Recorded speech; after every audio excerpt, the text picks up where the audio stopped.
In this video, you will learn how real estate works. Simple. You may think it's impossible to do this in less than 20 minutes, but I think you will be pleasantly surprised.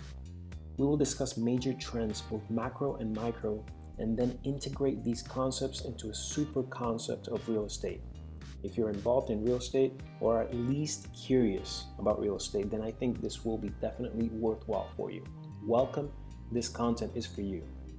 My name is Enrique. I am the team coordinator and content creator at UTG Real Estate in South Florida. I will be guiding you through the real estate jungle. Here we find ourselves in 2020, in the age of information. Successful entrepreneurs such as Grant Cardone are advising investors, don't speculate with your investments. And Warren Buffett's viral rules are, well, viral. Let's add to the spread. Rule number 1 is never lose money, and rule number 2, never forget rule number 1. There are endless quotes of wisdom aimed at the tenant, the landlord, the buyer, the investor, the seller, and so on, and they all point to one thing: confidence. With enough confidence, you probably won't speculate with your investments and you will probably earn more money than you lose. Now, I know what you're thinking. Well, you can't speculate, or can't you speculate confidently or lose money confidently? You could do those confidently, can't you? Hence my next point. This increased confidence should come from having a full grasp and understanding of the real estate market as a whole, backed by real trends and historical data. In answer to the question on your mind right now, am I going to learn this here? The short answer is yes. Remember, this is an ingenious yet incomplete guide. There is always more data to study and more analysis to be conducted. So without further ado, we begin our journey by looking at the US population, home sales, consumer spending, and home prices. And we're going to integrate these concepts at a macro level. Pay attention. Let's look at the US population. No, not just today's population of 328 million, but the population since the 1920s. If you were to gauge the increase in population since the 1920s, you would see a 330% increase. In other words, for every one person in 1920, there are now more than 3 people for that one person. It seems like it's not that much, only 1 to 3, right? But if you grow a group to 3 times its size, not to mention a population, you will be surprised. The numbers are nearly incomprehensible to the human mind. Anyway, it's hard to grasp with numbers, but if you see the population graphically, you can get a better idea. What happens as this population grows? People must find a place to live. Hence, there will be increased home sales. This is the number of existing home sales. In other words, not new homes. Since the 1970s. This figure jumps from 1.5 million to 5.3 million per year in 2020. This is a 353% increase. Now, you might ask, what does home sales have to do with population? Well, it seems obvious enough. The more people, the more complex economy, the more home sales, and the population is showing no signs of stopping. But apparently, neither is spending money. Let's talk about consumer spending. The timeline keeps getting shorter, so bear with me. This graph shows the consumer spending from 2017 to 2020. I know we've been talking about 1965 and 1970s, but 2017 to 2020, just bear with me.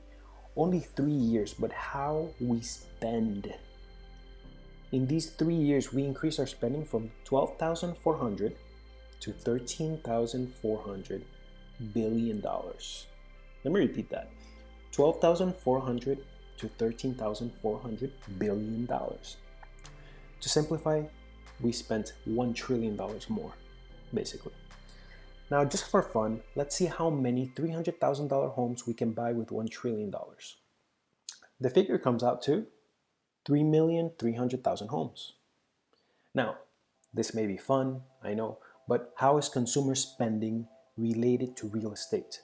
Well, consumer spending accounts for, are you ready for the number? 70% of the US economy.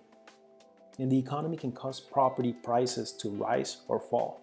So real estate prices can increase or decrease in response to consumer spending, which is affected by a growing population. Are you making some connections yet? This just keeps getting better and better. Just wait until you understand the next graph. This one shows home prices from 1965 to 2020. Okay, we're back to 1965. The first thing you may notice is the constant growth. With the exception of 2008, there have been no major price decreases for 55 years. Okay?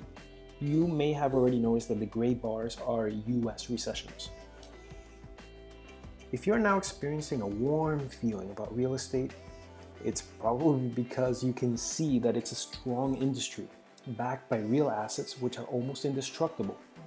Real estate will stand firm even during the recessions. Look at the graph.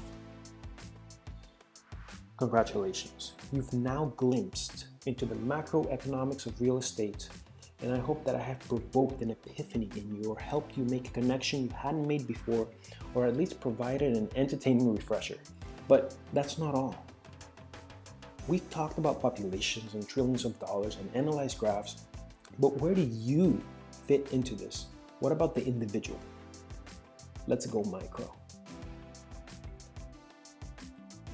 Property prices, they rise and fall. Well, mostly rise, as we just saw.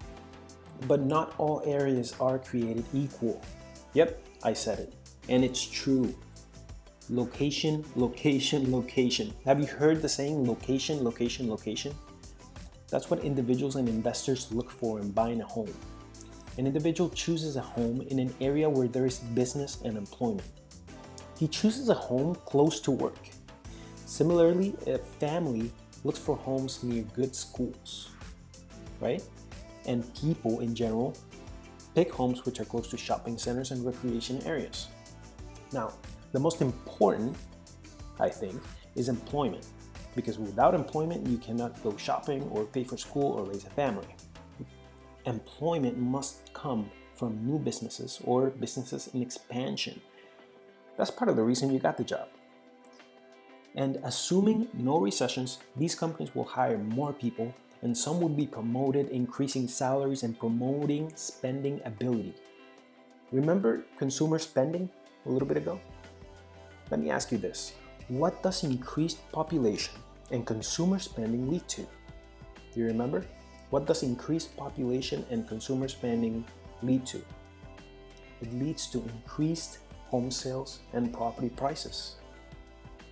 As more employees are attracted to that area, more homes will be purchased or leased, and this high demand will cause property owners to raise their asking prices, which will consequently elevate mortgages and rent. Wow. I'm excited just making these connections. This is why they say knowledge is power. For the investor, this information is crucial. I hope that you'll now see the market differently when, driving in the city, whether you're in California or New York or Florida. Wait a second. Now that I've mentioned these cities, I want to leave you with some interesting numbers. Let's see if you can figure it out on your own with the concepts we've learned. According to Zillow, these are the median home and rent values in these cities. In California, we have a median home value of $578,267. The rent is $2,775 a month. That's the median rent. In New York, the median home value is $328,677, and the median rent is $3,200 per month. Yeah. You should be waving a little flag right now. Something's wrong here, right? Or something's weird. Now let's look at Florida. $252,309 is the median home value, and $1,780 a month is the median rent, the lowest out of the three. Now here are some questions for you to ponder. Pay attention. Considering the population and consumer spending, as well as the microeconomic factor of location, right? Considering everything we've learned, right? The population, the consumer spending, and location. Why would the prices in California be more than double those of Florida?